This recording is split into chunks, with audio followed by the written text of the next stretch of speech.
Vamos lá, meus irmãos, vamos lá. Começando aqui nosso 9º dia de aula, Religiões Comparadas 1 e 2. Já oramos, como é costume, mais uma vez, graça e paz. Amém, graça e paz, pastor. Graça e paz a todos. Paz. Graça e paz a todos os irmãos. Bom, hoje a gente está tendo a honra de ter a mulher mais linda aqui conosco, nessa aula, né, meu amor?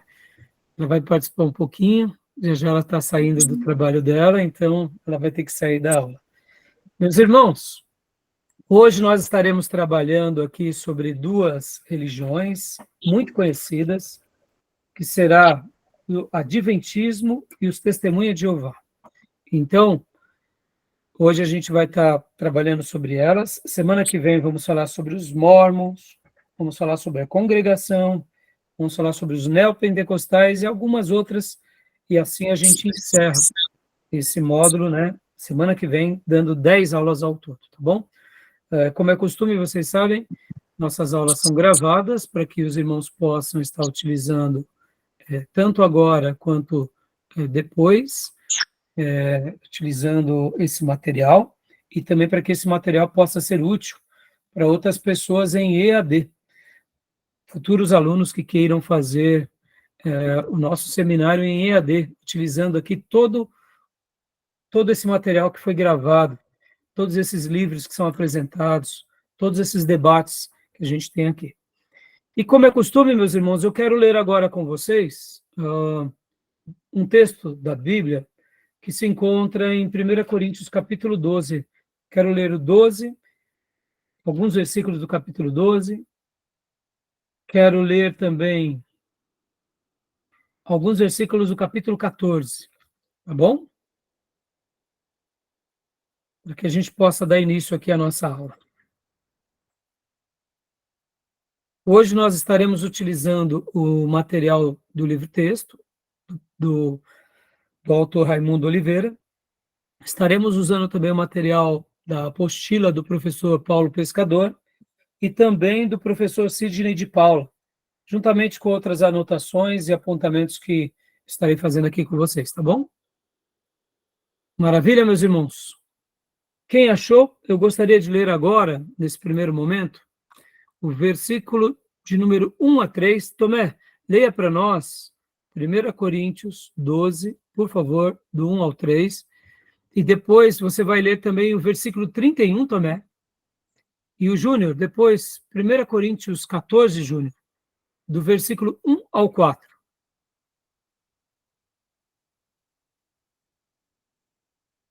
Pode ler, pastor?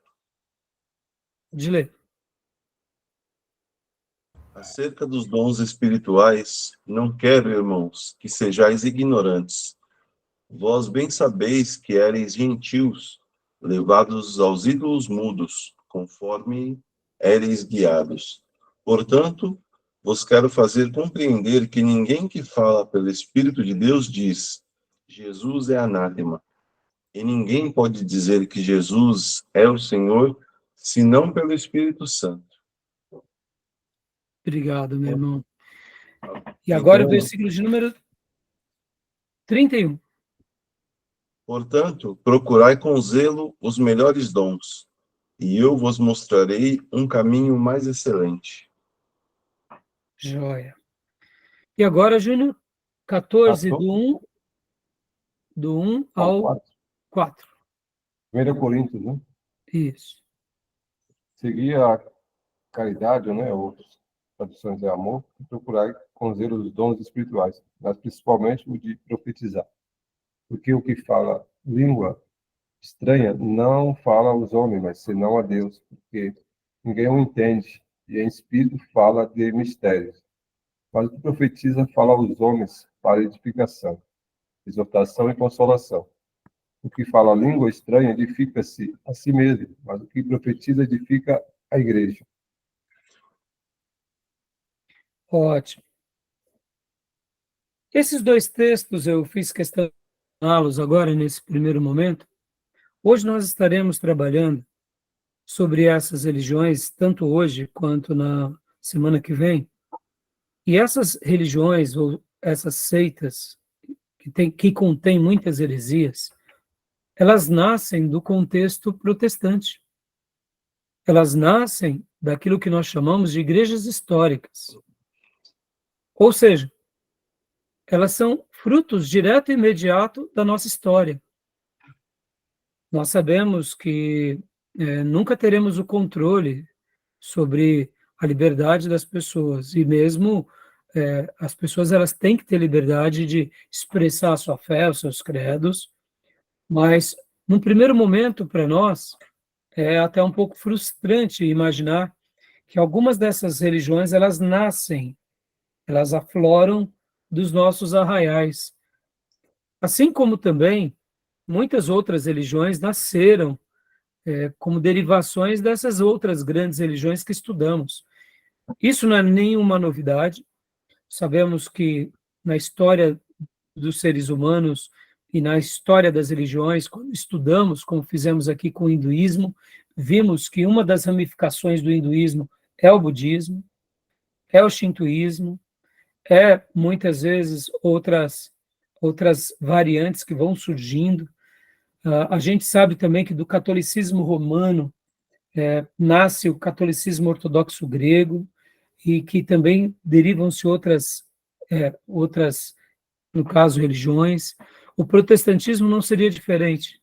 Então, ao estudar sobre religiões mundiais, e a história das religiões, e compará-las, faz parte. Mas, ao mesmo tempo, eu diria, para nós que temos como bandeira as Escrituras, essas religiões acabam deixando, eu diria, um gostinho amargo para nós. Até porque algumas delas flertam como pseudas irmãs nossas, mas de fato não são, porque quando nós avaliamos nu e cruamente os seus ensinos, eles são sectários, eles são facciosos, eles são exclusivistas, negam a irmandade plena, ou seja, é uma verdade que elas realmente não coadunam conosco, né?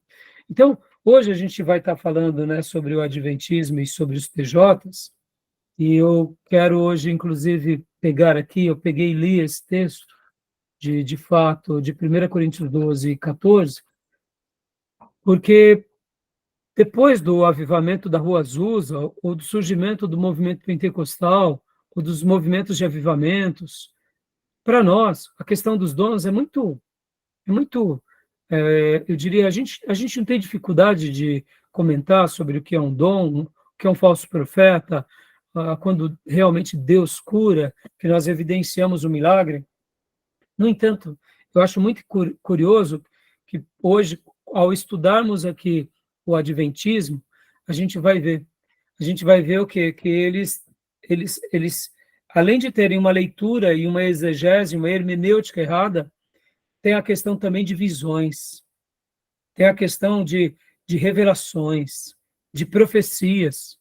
E hoje a gente vai estar estudando duas religiões que a base deles é uma base, eu diria, totalmente voltada ao sobrenatural, ao místico. Então, vai ser muito interessante, porque a maioria de nós aqui, né, somos de uma linhagem histórica, mas também, ao mesmo tempo, avivada e pentecostal, ou seja, o seminário é mais pentecostal, avivado, do que histórico, mas hoje, no contexto, eu diria, de um seminário, essas várias combinações de alunos temos entre nós, tradicionais, pentecostais, avivados. Então, quando a gente fala dessa questão dos dons, para nós é tranquilo, não temos muito problema, mas quando a gente começa a fazer uma avaliação mais criteriosa, mais cirúrgica, olha o cuidado que a gente tem que ter. E semana que vem eu pretendo falar sobre a congregação cristã, pretendo falar sobre os neopentecostais e os mórmons, que também, semelhante a essas duas religiões, também tem a ver muito com essa questão do dom, da revelação, da aparição de anjos, de profecias, ou seja, olha só, o perigo que se abre, como uma abertura que se dá hoje pode se tornar amanhã numa seita. E aí me faz lembrar daquelas primeiras aulas nossas aqui do módulo, onde eu falava sobre aquela dinâmica que o professor José Ribeiro nos ensinou na nossa igreja local, certa ocasião, que eu falei que ele até eu dizia, comparando uma linha, aquelas linhas, né, de barra que nós temos na igreja, separação entre as pinturas, ele falava, quando você abre um pouquinho aqui, 1 centímetro aqui, passados 5 anos, aquilo que começou hoje como apenas uma pequena rachadura, daqui a 5 anos será alguns metros, daqui a 50 anos serão muitos metros, daqui a 500 anos é uma imensidão de distanciamento. Então, essas lições de hoje vão marcar muito o nosso coração ao cuidado da exegese, ao cuidado da hermenêutica e como não podemos pegar atalho e nem ir nem para um lado nem para o outro, a não ser na palavra e fazer da palavra o nosso tudo. Por isso que eu pedi para que a gente lesse aqui esses 2 textos, né? E eu, inclusive, ao lê-los, eu queria até, essa breve devocional e abertura, mostrar que Paulo aqui, em 1 Coríntios 12, 1, diz, irmãos, não quanto aos dons espirituais, eu não quero que vocês sejam ignorantes. Ele já começa dizendo o seguinte, que a gente não pode ser ignorante. E aí ele começa a mencionar sobre o Espírito Santo, sobre como Deus derrama os seus dons. E ele conclui, né, no versículo 31, dizendo, entretanto, busquem com dedicação os melhores dons. Passo agora a mostrar-lhes um caminho mais excelente. Aí ele fala do amor. E ele mostra que o dom do amor, capítulo 13, é o grande dom que permeia e deve estar contido em todos os dons espirituais. E depois, no capítulo 14, como o Júnior também leu, sigam, versículo 1, sigam o caminho do amor e busquem com dedicação os dons espirituais, principalmente o dom de profecia. E quando Paulo falava aqui sobre o dom de profecia, era de ser o que? Boca de Deus, segundo o que? Os oráculos de Deus. E quais são os oráculos de Deus? A palavra de Deus. Então, percebam que uma leitura errada, uma hermenêutica errada, uma exegese errada, nasce uma seita, nasce uma heresia. Tá bom? Deixo aqui essa breve meditação e bora trabalhar. Bora trabalhar, porque como Paulo fala aqui no versículo 4, quem fala em língua a si mesmo se edifica, mas quem profetiza edifica a igreja. Hoje, o dom de profecia é dado ao pregador ou ao pastor, quando ele ensina a Bíblia expositivamente, quando ele faz uma leitura correta da Bíblia, ele é o profeta de Deus na igreja. Sabendo que existe sim o dom inspirativo, sim, mas o dom inspirativo não se compara com a profecia sagrada do Gênesis ao Apocalipse. Por isso que o apóstolo João, lá em Apocalipse 1:3, quando Deus revela para ele essa carta tão linda, ele dá ali em Apocalipse 1:3 um ensino muito lindo e maravilhoso, que é feliz aquele que lê as palavras desta profecia, e feliz aqueles que ouvem e guardam o que nela está escrito, porque o tempo está próximo. Ou seja, a profecia chamada Escritura Sagrada, quem lê, quem guarda, é bem-aventurado. Que Deus nos faça sermos profetas somente dessa profecia e nada mais. Tá bom, meus irmãos? Deixo essa breve meditação. Boa noite, pastor Johnny. Boa noite, Maísa. Tudo bem, pastor? Irmãos, boa noite. Graças a paz. Graças a paz, boa noite, gente. Vamos lá para os nossos slides, meus irmãos. Então, hoje, Adventismo e TJ, Testemunha de Jeová, ou, se preferirem, os Celitas. Tá bom? Então, eu vou estar utilizando, num primeiro momento, aqui o material que é do professor Sidney de Paula, tá bom? Vou abrir aqui para vocês.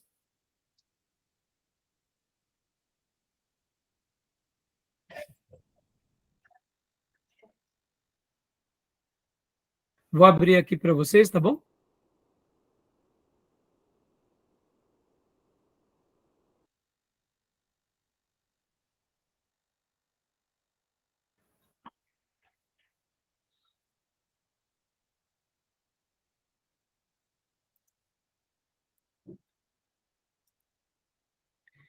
aqui material do professor Sidney de Paula.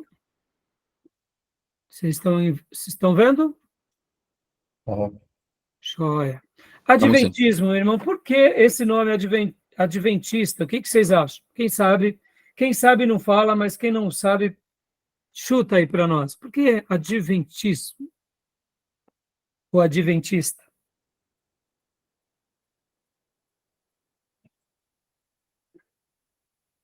Então, quem sabe? Pode falar. O Adventismo Do trata advento da. Vou falar. Pode falar, irmãozinho. Pode falar. O Adventismo trata de um estudo dos primeiros, desde lá das origens, né, que eles fizeram cálculos aritméticos e com base em Mateus, livros bíblicos, sobre a volta de Cristo, sobre o retorno de Cristo.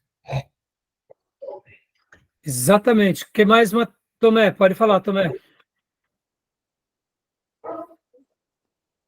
É isso mesmo, pastor. A princípio, se eu não me engano, o líder aí que se juntou, se eu não me engano, ele era até batista, né? Ou Era o Miller. de origem batista. Eles, estudando a Bíblia, interpretaram que Jesus ia voltar no ano de 1844, se não me engano. Aí se tornou o advento aí que eles esperavam, né? E exatamente, o nome adventista vem, de fato, por causa desse fato, né, dessa leitura, George ou Miller, melhor, né? dessa hermenêutica errada, né? Eles aguardaram, a gente vai ver aqui. E do sétimo dia, né? Eu acredito que todos sabem, porque Sábado. depois, logo com os outros líderes que foram surgindo, foram tendo acréscimos doutrinários, e aí eles começam a guardar o sábado.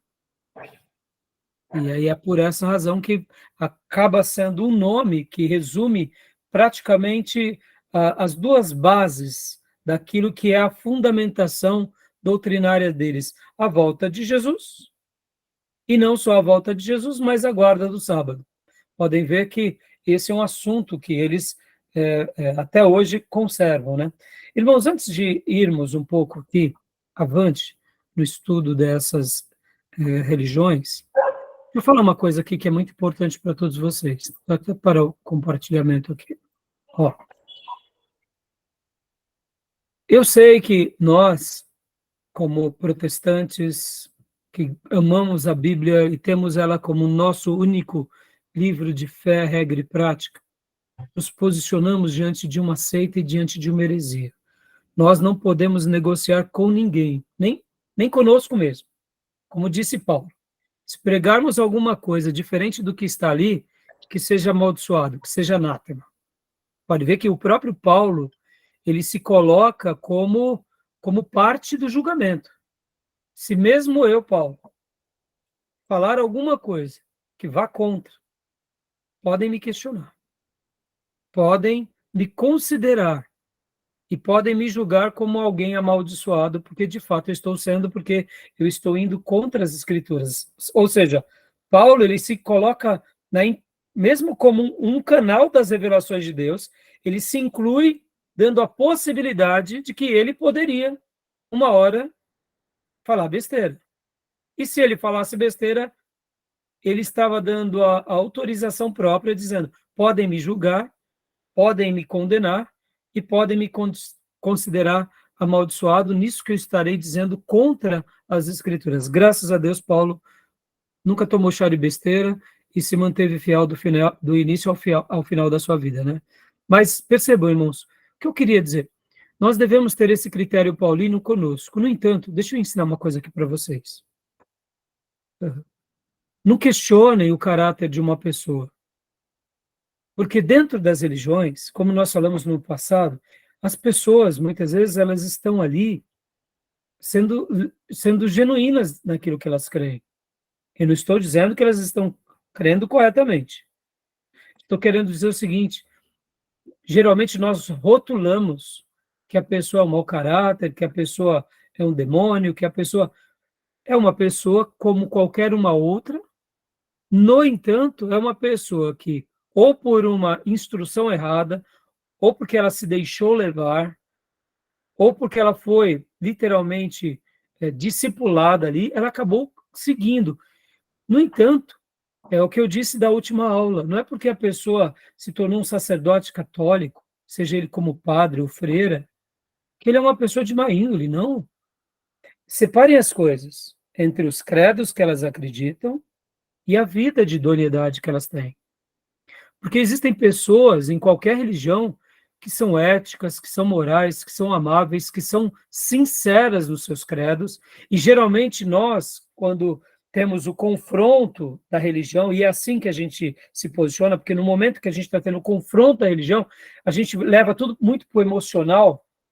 Pode ver, não é assim, irmãos? A gente começa a falar, não, você está errado, você tá seguindo uma heresia. Não, eu não estou, é você. E aí a gente leva para o pessoal e a gente já vê um demônio no outro e a gente mistura tudo. Eu sei que a pessoa pode até estar seguindo ensinos de demônios, e não estou negando esse fato. Mas a gente tem que ter um coração pleno de amor para saber que as pessoas também podem estar cegas e seguindo uma doutrina até diabólica, ou sectária, ou até antibíblica, mas na cabeça deles e no coração deles estão fazendo aquilo de todo o coração. E por que eu estou falando isso? Olha que paradoxo, hein? Olha que paradoxo. Hoje nós estaremos estudando duas religiões que eu pergunto a vocês. É comum a gente ver escândalos dos líderes dos adventistas do sétimo dia e dos testemunhos de Jeová? Eu estou querendo ir mesmo na jugular para poder fazer a gente pensar que uma coisa não tem a ver com a outra. Uma coisa não tem a ver com a outra. O fato deles estarem errados, serem uma seita, que tem heresia, não quer dizer que eles sejam mau caráter, picaretas, usam da fé para tomar proveito. Estão entendendo onde eu quero chegar? E eu estou mostrando isso porque, geralmente, na discussão, ou quando pregamos e a pessoa rebate, e aí a gente ou se inflama, ou temos um diálogo mais acalorado, nós já colocamos dentro do pacote que são todos demônios, e não são. E é importante a gente ter esse critério de respeito, de saber que a pessoa está errada, segundo a sua fé, mas ela precisa ser amada, ela precisa ser compreendida, a gente precisa ter amabilidade, a gente precisa ter benignidade, a gente precisa proclamar com temperança, com domínio próprio, porque um dia nós estávamos na escuridão. E eu digo isso por mim, irmãos, eu era um católico praticante, e eu era muito defensor do catolicismo, eu era muito briguento. Então, eu digo isso, as pessoas intolerantes, elas não tinham muito espaço na minha vida. E então um dia Deus me convenceu, e talvez eu esteja dizendo isso para vocês a partir da minha experiência, mas também eu queria, e falei há pouco, estou indo na jugular, por quê? Porque, irmãos, não é comum a gente ver essas duas igrejas dando mau testemunho nas áreas ou mesmo religiosas, ou mesmo política, se envolvendo com política, se envolvendo em corrupção. Não estou dizendo que eles não tenham nenhum caso, não é isso. Mas eu também não estou dizendo, eu estou dizendo assim que, olha só, como eles levam a sério, como que eles têm idoneidade. Por que eu estou falando isso? Porque na semana que vem, quando formos falar sobre os neopentecostais, mesmo sendo uma igreja que se diz nossa irmã, dá um mau testemunho violento em questões de caráter, em questões de ética, em questões de manipular das pessoas, de doutrinas mascaradas com doutrinas verdadeiras no meio de heresias, no meio da política. Olha, é uma coisa medonha.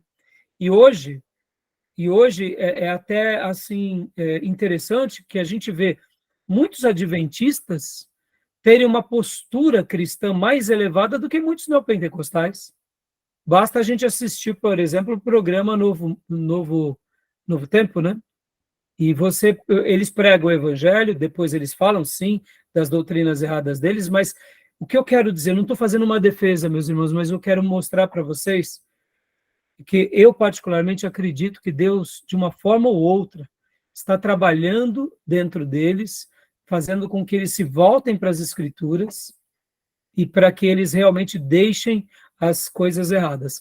Como isso vai acontecer, eu não sei, mas a gente está aqui para quê? Para a gente se aprofundar nos ensinos, ver como nasce, como é perigoso, e para a gente poder ajudar o maior número de pessoas. Porque nessas igrejas, principalmente nas adventistas, que está mais próxima a nós, a gente vê que existem pessoas que aparentemente seguem a Jesus de todo o seu coração e têm uma vida entregue à causa.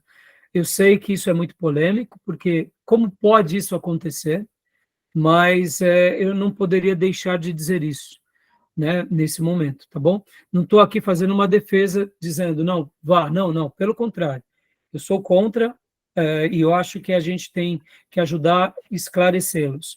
Mas eu tenho notado que muitas pessoas têm se convertido e têm lido a Bíblia e têm crido em Jesus, e aí, infelizmente, por estar principalmente na igreja adventista, acabam indo para algumas heresias, e vão ir mesmo, porque se começarem a seguir os ensinos dos seus fundadores, ou de Ellen White, vai sim se corromper. Os TJs já é a parte, eles sim já são heréticos em gênero, número e grau, mas mesmo eles não dão mau testemunho com relação às questões políticas, nós não vemos eles em falcatruas, eles são muito organizados, a maneira ética, a maneira moral que eles se apresentam e que eles fazem a religião deles é melhor, infelizmente, do que muitos neopentecostais, para nossa vergonha. E quando eu digo nossa vergonha, mesmo já sabendo que para nós, pelo menos para mim, os neopentecostais já viraram uma seita. Tá bom, meus irmãos? Então, assim, eu só fiz questão de fazer esse comentário para mostrar, assim, dando só um preâmbulo, né? É claro, eu quero que vocês falem, se expressem, até porque, como eu disse, irmãos, tem muita coisa que nós não concordamos, é por isso que a gente está estudando, e eles estão dentro daquilo que a gente chama de uma seita, de uma heresia, tá bom? Tudo bem? Sem nenhuma dúvida até aí, né, irmãos? Sem nenhuma dúvida, né? Só um comentário, pastor. Dentro Pois disso não. aí que o pastor falou, certa feita eu ouvi da boca de um dos próprios pastores da Adventista a seguinte frase. Ele falou assim, eu posso estar sincero na minha profissão de fé e no meu estilo de vida, mas eu posso estar sinceramente errado. Ó, então, Então, resume isso mesmo, não tenha dúvida. E diante disso, o que eu quis abordar do início, Marcão, é que muitas vezes a pessoa não é um mau caráter, ela está sendo, ou ela está se deixando enganar, mas ela não é um mau caráter. Vocês não entendem o que eu quero dizer? Eu sei que parece uma linha muito tênue, mas eu fiz questão de fazer esse comentário porque eu achei importante, irmãos, porque tem horas que a gente traz muito para o pessoal e para o emocional, e aí a gente, em nome de Deus, arma a bazuca teológica e mata um monte. E eu acho que não é essa a proposta, né? Tá bom? Quer falar mais alguma coisa, Tomé?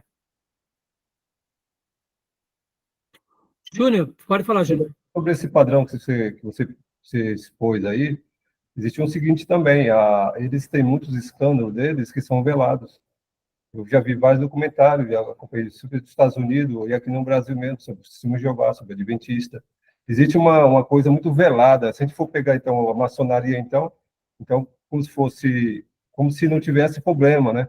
Como se eles fossem as pessoas, diante da sociedade, os mais que apresentam um nível, uma conduta ética, mas eles têm muitos problemas, que é diferente dos neopentecostais, que a coisa está publicamente, ele se expõe, né? Está em visibilidade. Esses aí estão incrustados. Entendi. Não, Júnior, eu concordo, né? E outra, irmãos, entendam, tá, irmãos? Seria contraproducente aqui eu estar defendendo, né? Pelo contrário, não é isso. Mas vocês entenderam onde eu quis dizer, né? Vocês entenderam? Irmãos, não sei, é o meu jeito. Eu procuro olhar de uma forma bem holística tudo, porque é muito fácil a gente julgar. Mas eu concordo com o Júnior, viu, Júnior? Muitas religiões, elas têm dentro delas, e principalmente os seus fundadores, eles ali se protegem, até porque no momento em que eles não se protegerem mais, tudo ruim, né? No entanto, mesmo sendo o que são, e supondo, e dando direito de dúvida que eles têm um erro, assim como muitos outros, eu vejo menos escândalos nele ao longo dos séculos, das décadas, né? Do que a gente vê em neopentecostal, que começou ontem, né? É um absurdo. Mas Né? não é É um paradigma, absurdo. né? A gente não pode pegar o pentecostal como paradigma, né? Não, o Então, neopentecostal, eu disse. não pode pegar ele como paradigma, o neopentecostal, né? A gente tem que analisar melhor, não dá para fazer uma comparação, né? Toda comparação é manca, né? Mas Não, mas eu tenho analisado vários documentários nos Estados Unidos, adventista, mormon, coisas bizonhas lá, coisa bizarra lá, testemunho de sim, sim. Jeová. Então, eles não deixam, às vezes, aparecer na opinião pública, né? Concordo com você, Júnior. Isso é verdade, por isso que a gente vai estar agora, inclusive, trabalhando bastante aonde? Trabalhando bastante em quem realizou vamos dizer assim, quem iniciou essas igrejas, e por essa razão, eles acabam sendo a matéria-prima para que a gente coloque em xeque-mate, né, os seus credos, etc. e tal. Tudo bem, meus irmãos? Né? Mas eu concordo com o Júnior, a gente muitas vezes... Eu coloquei aqui, Júnior e irmãos, os neopentecostais, porque eles nascem aqui diretamente de nós, né? Das igrejas avivadas e pentecostais. E eles flertam como se fossem um de nós. E muitos dos nossos têm eles como irmãos plenos. E eles também se comunicam conosco como se fossem nossos irmãos. Mesmo fazendo coisas que nós dizemos que está errado, eles literalmente é como se eles dessem de ombro, né? Eles não têm nem coragem, muitas vezes, de contra-argumentar biblicamente conosco, porque eles sabem tanto que estão errados, que eles fazem aquela vista grossa. Então, a minha proposta, mas eu entendo que o Júnior diz, colocar eles, e aqui abriu esse leque, porque, como eu disse logo no início dessa aula, todas essas religiões, elas nascem debaixo da igreja protestante. Então, é interessante. E inclusive, viu, Júnior, só para vocês terem uma ideia, irmãos, eu vi recentemente também, só para a gente não ser injusto, que a Convenção Batista Americana, ela trouxe um problema muito sério à tona, esses últimos anos, de escândalos que a Convenção Batista também ficou escondendo durante várias décadas. Vários pastores de renome, era trazido reclamações às lideranças, e as lideranças sempre davam um jeito de estar colocando ali um pano quente, aqui um pano quente acolá. Só que o que acontece? Ao longo das décadas, o negócio foi crescendo, crescendo, crescendo, e com o conhecimento, e ainda mais esse fenômeno da internet, aí as coisas não tiveram como controlar mais, e aí eles tiveram que vir a público e falar assim, várias coisas, de várias personalidades, e percebam, e eu estou sendo franco aqui também de dizer, porque, irmãos, por isso que a gente não pode ser desleal. A nossa deslealdade, em nome de Deus, o preço será imenso. Porque no momento em que uma igreja é desleal, não é somente o nome da igreja que perde, é o nome de Jesus, é o reino de Deus. Porque nós, como cristãos, representamos Cristo. E a igreja, como corpo de Cristo, representa o corpo de Jesus na terra. Então, infelizmente, isso acontece, não deveria ser assim, e fica aqui a minha fala, né? Até para não ser desleal, até mesmo com as nossas igrejas. E aqui, como um batista, para mim isso é vergonhoso também. No entanto, como que a gente deve lidar com o pecado? Como a gente deve lidar com o erro teológico? Sempre à luz da verdade, sempre à luz daquilo que a Bíblia nos apresenta. Porque foi assim que a igreja primitiva começou e é assim que a gente tem que terminar. Então, eu fiz esse comentário, e desculpem até, talvez por gerar um pouco de dúvida na cabeça dos irmãos, mas enquanto hoje eu preparava essa aula, hoje, eu fiquei pensando, né, eu quero dizer para eles que a gente não pode misturar. Não é porque é uma pessoa espírita que a gente já condena ela como uma pessoa que tem demônio e ponto, e ela tem o demônio. Muitas vezes é uma pessoa ética, moral, e a gente tem que separar o que é vida ética e moral e vida religiosa. Porque nós, muitas vezes, também como protestantes, temos essa mania de dizer fulano é dos nossos, logo nós endossamos ele. Não necessariamente. A gente tem que ter pesos e medidas bíblicos para todos, para nós e para os demais. e a gente tem que julgar a partir daquilo que a palavra de Deus nos ensina. Tá bom? Tudo bem, meus irmãos, não quis polemizar, mas eu gostei das suas palavras, Júnior, gostei da palavra do Tomé. Pastor Johnny, Maísa, Gil, boa noite, Gil. Quer fazer mais algum comentário para a gente ir para os slides? Tranquilo, pastor. Também não. Gil? Boa noite, graça e paz. Não, pastor, eu não quero comentar, não. Jóia. Então, tá bom, vamos lá. Então, vamos lá, meus irmãos, adventismo. Vamos lá. Pode ler para nós, pastor Johnny, por favor? Adventismo. Teve início no século XIX, quando estava acontecendo o segundo grande reavivamento nos Estados Unidos. Mais detalhe na aula da história dos avivamentos. Opa, a gente já passou por isso, né? Lembra aqui? Já passamos. Esse grande despertar aqui, a gente lembra de quem pregando? Nos Estados Unidos. Quem é a que vinha da Inglaterra? Wesley, Wesley, e depois? George Whitefield. Isso, e aqui, Jonathan Edwards e muitos outros, né?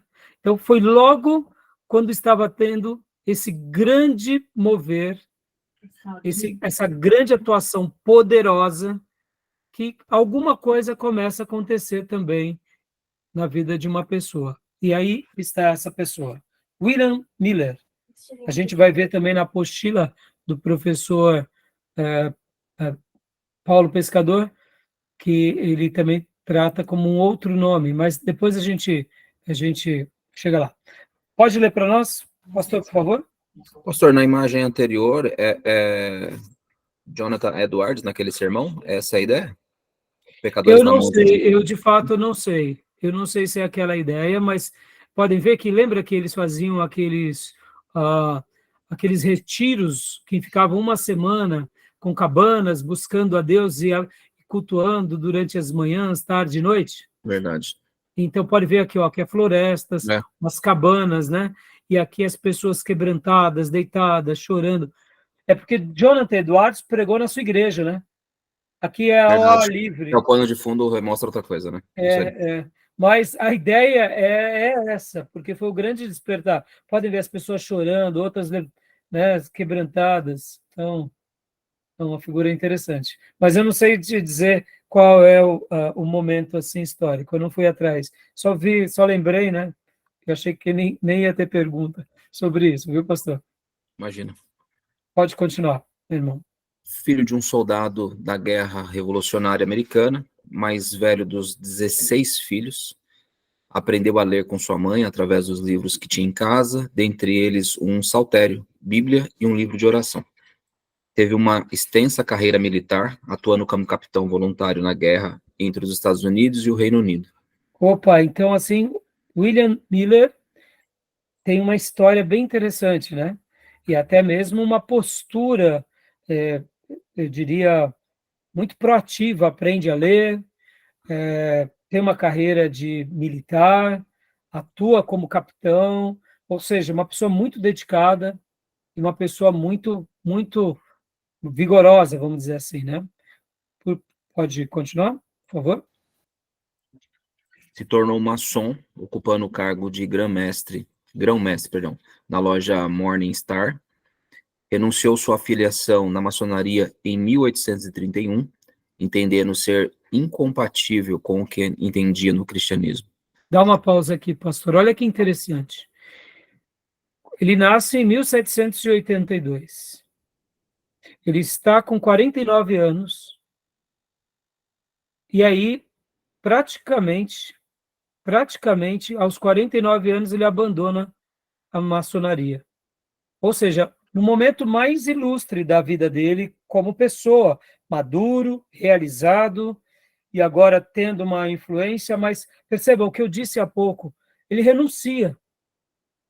Hoje, quantas pessoas, por exemplo, irmãos, com todo respeito aqui, a gente não vai tratar desse assunto da maçonaria. Hoje o Gil, inclusive, colocou, né, Gil, no grupo do seminário, um vídeo do reverendo Augusto Nicodemos falando sobre a maçonaria.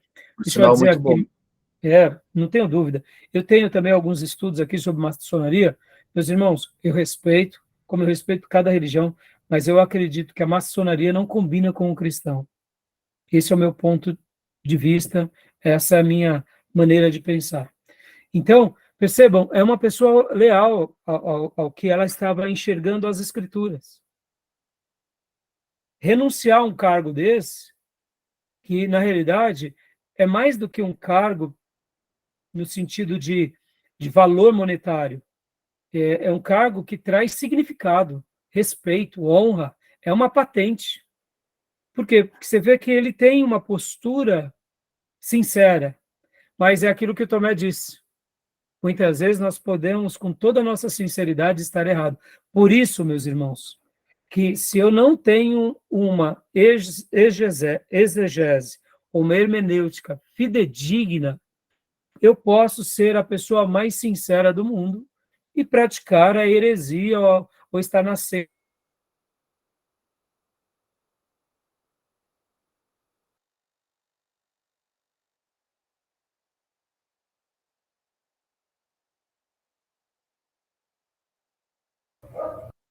Caiu a sinal dele? Eu acho que caiu. Eu achei que era a minha internet, mas foi do pastor. Também pensei. Mas acho E que é ele confirmou, né? mesmo. Maravilha.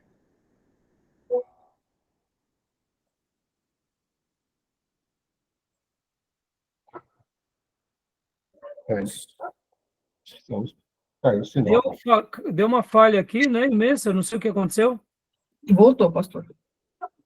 Eu não sei quando foi que vocês pararam de me ouvir.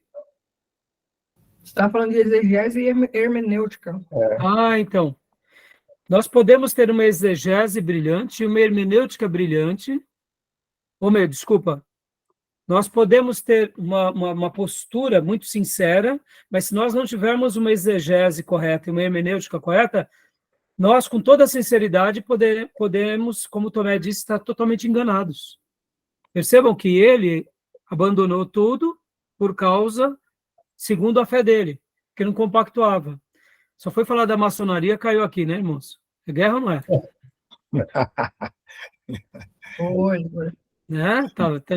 Estão brincando, né? É no mínimo suspeito, né? No mínimo Mas suspeito. dizem que é bem levinha a maçonaria, parece até com o cristianismo.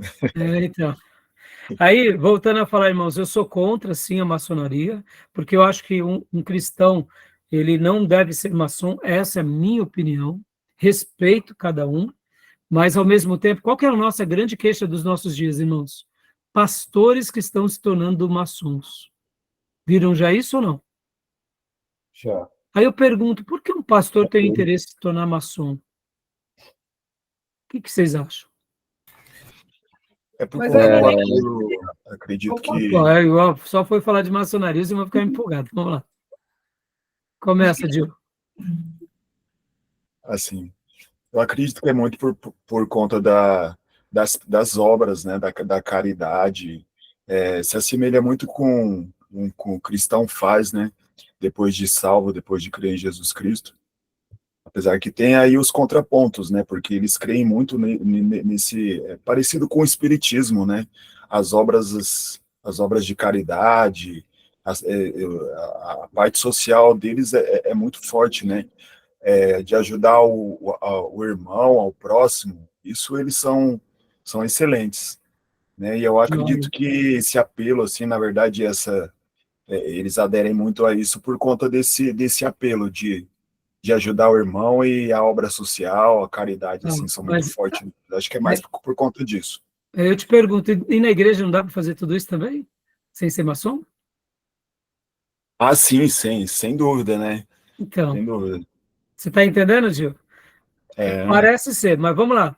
Pastor Johnny, por que muitos se tornam maçons nos nossos dias? Eu nem acho que é tão romântico assim, não. Para mim, é o desejo de ascensão Social, né? financeira e social, não tenha dúvida, né? Porque, querendo ou não, a visibilidade que existe entre os maçons, né? Que boa parte dos que eu conheço, eles são referenciais onde atuam, Empresários, né? então abre portas, né? Comercial e etc. Então, vamos lá, Maísa, Tomé e, por último, Júnior. que vocês acham? Que muitos pastores viram maçons. Estou com o pastor Johnny, é o evangelho raso, a exaltação de si mesmo, né? É o homem no centro e querer ser visto. E a falsa ideia de poder, né? Que a maçonaria traz. E aí já não creio nem ser uma questão de opinião, pastor. Se for na minha opinião, né? É antibíblico, não tem o que fazer. É na sua opinião, que é a opinião bíblica. É Então isso é a aí. opinião de todo cristão, né? Tomé, sua proposta e por último a do Júnior. Pastor, é tudo que o pastor Johnny falou e também o que já é bem conhecido, né? Antes era tratado como como algo secreto, né?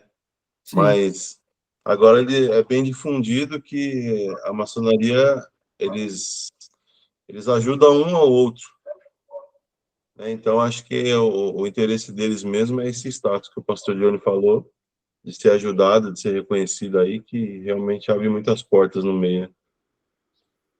Júnior, você, Júnior, como advogado. Eu vou simplificar, né?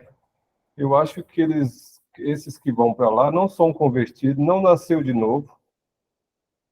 E é isso.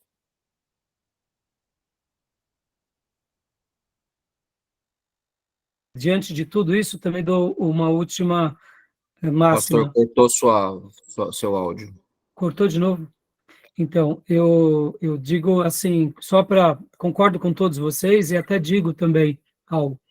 Na minha opinião, é literalmente o business. Você está num network de pessoas que vão te favorecer. Ponto final. Então, você se torna porque ali é um clube, vamos dizer assim, uma associação onde há mutualidade entre eles.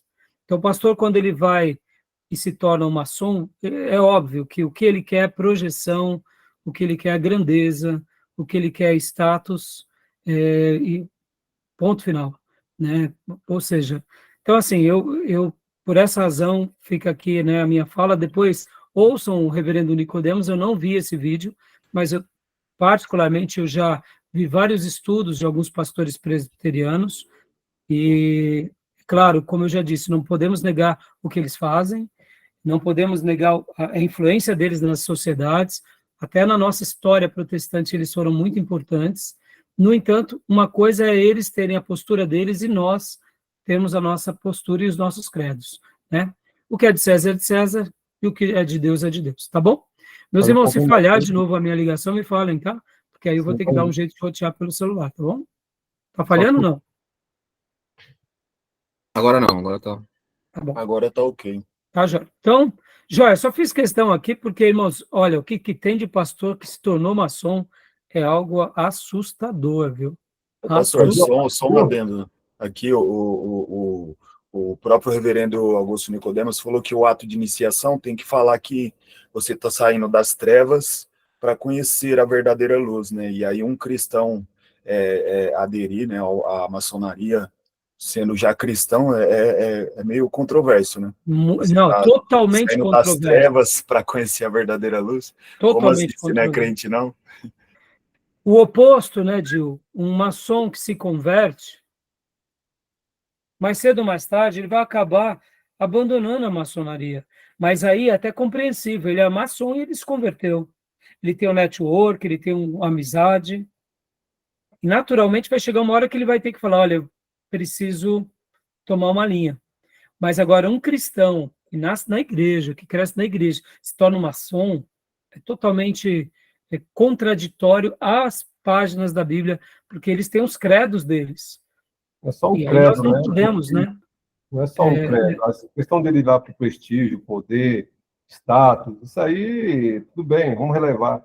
A questão é outros valores, é o culto que eles fazem lá, é toda a liturgia deles lá, que eles invocam lá, uma espécie de satanismo lá, eles pisam lá numa foto que coloca de Jesus, pisa, usa toda aquela roupa lá na loja que faz o ritual, né? A autoridade deles é o gadu. Exato, todo aquele ritual macabro lá. É isso que implica, essa questão de culto, não é o Deus que a gente crê na Bíblia, é uma farsa, entendeu? Então, não é a questão de prestígio, poder, status, Não seria o problema. Seria essa Sim, questão. mas acaba sendo, Júnior, no sentido assim, claro, quando eu falo isso, é que a pessoa vai por essa razão, né? Eu quis dizer isso, né? Ela vai por essa razão. Né? Mas, assim, bom, depois assista o vídeo do Nicodemus, não vai dar para a gente tratar disso, né? Aqui, como material, tá bom? Então, continua lendo para nós, pastor Johnny, por gentileza. Combinado. Após ouvir um pregador batista, se voltou a estudar mais a Bíblia, a entendendo como palavra de Deus, e assim somente ela poderia explicar suas aparentes contradições. Nos seus estudos, só avançava um versículo se estivesse realmente entendido.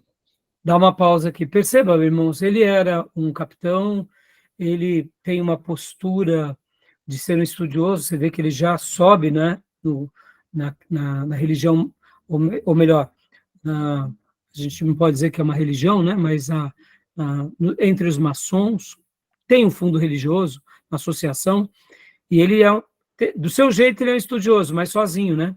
Ele tenta fazer ali, vamos dizer assim, o seu estudo, a sua dedicação, mas é aí onde entra aqui alguns perigos, né?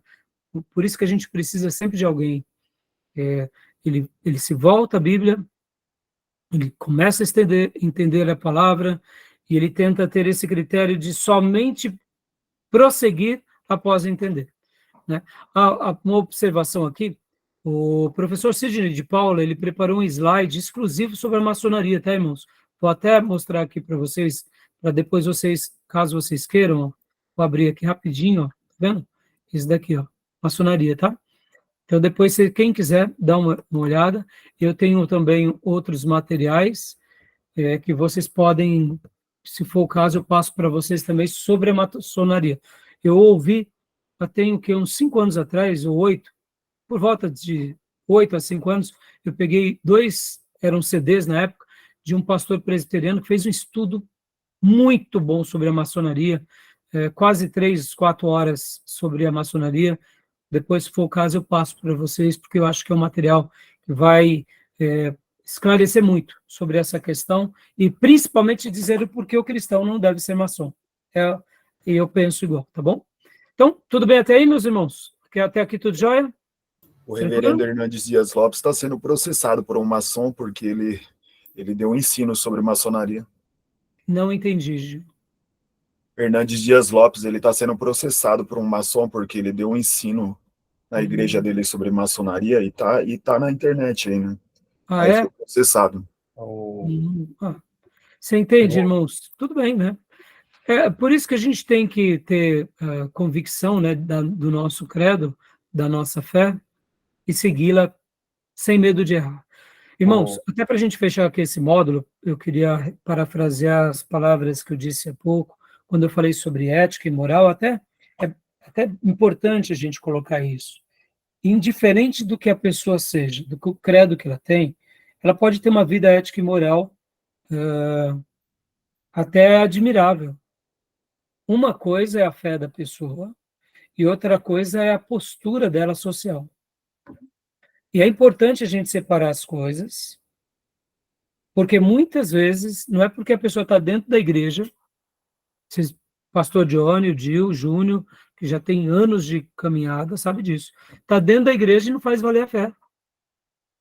Aí nós olhamos para o irmãozinho, para a irmãzinha e falamos, não, ele é o nosso irmão, é um picareta, não paga ninguém, dá um mau testemunho, ou seja, era uma pessoa para ser convidada a ser tirada das nossas igrejas. Mas muitas vezes, né, vamos excluir o irmão, você percebam? Como nós tem hora que falhamos, porque muitas vezes o apóstolo Paulo também vai dizer que se aquela pessoa prega um evangelho, o pseudo-evangelho, que não tem nada a ver com o evangelho, e se ele está no erro, o que Mateus nos ensina? Vai até o irmão, adverte. Se ele não te deu ouvido, chama 2 ou 3 testemunhas, volta a ele. Não te deu ouvido, leva à igreja. Não te deu ouvido, então ele não faz mais parte do seu corpo, da igreja local. Mas perceba, quantas vezes os pastores têm postura de fazer isso? tem brio de fazer isso. Mas na hora que a gente vai falar do maçom, a gente malha ele, que nem malhamos o Judas, lembra? Quando, né, no, né, na sexta-feira, no sábado de Aleluia, é o dia de malhar o Judas, né? É o dia de malhar o Judas. Eu malhava o Judas, porque era católico, né? Nossa, a gente saía correndo atrás do Judas e descia o cacete nele, né? E ali os meninos desciam pancada.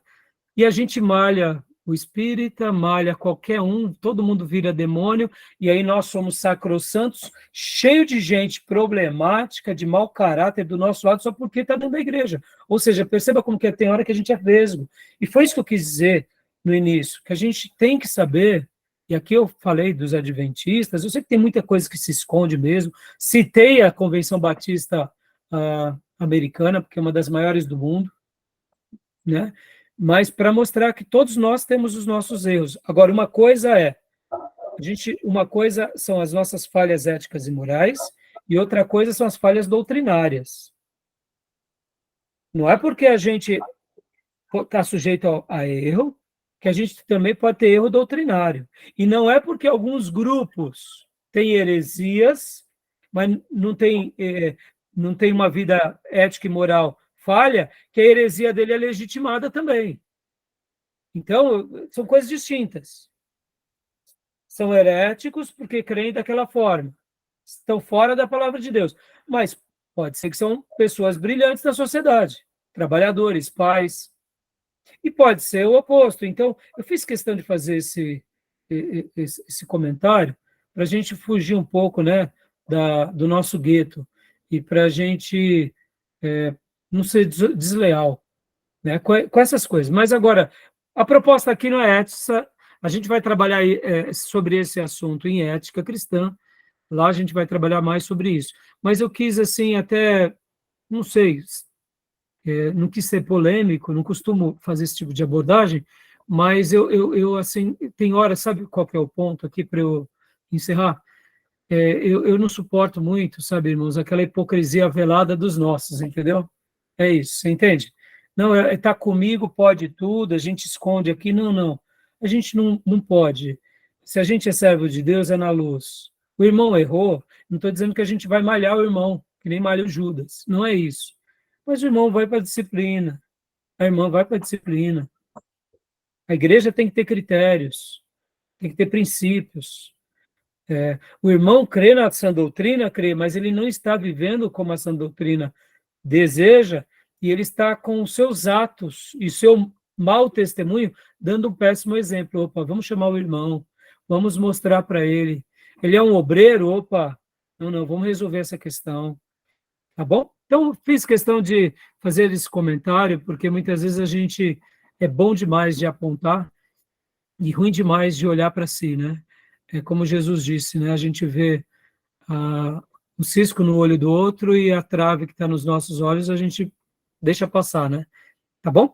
Mas isso não quer dizer que a gente não vai abrir mão. O fulano tem uma vida ética moral brilhante. Não, a pessoa pode ter uma vida ética moral brilhante e ser um ateu. E aí, a gente vai ser ateu por causa disso?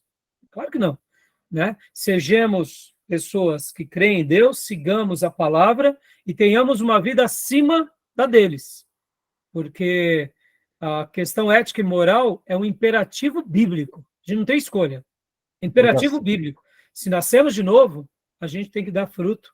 E fruto que glorifique a Deus nessa terra, né? Tá bom? E que os homens vejam esse fruto e se alegrem, né?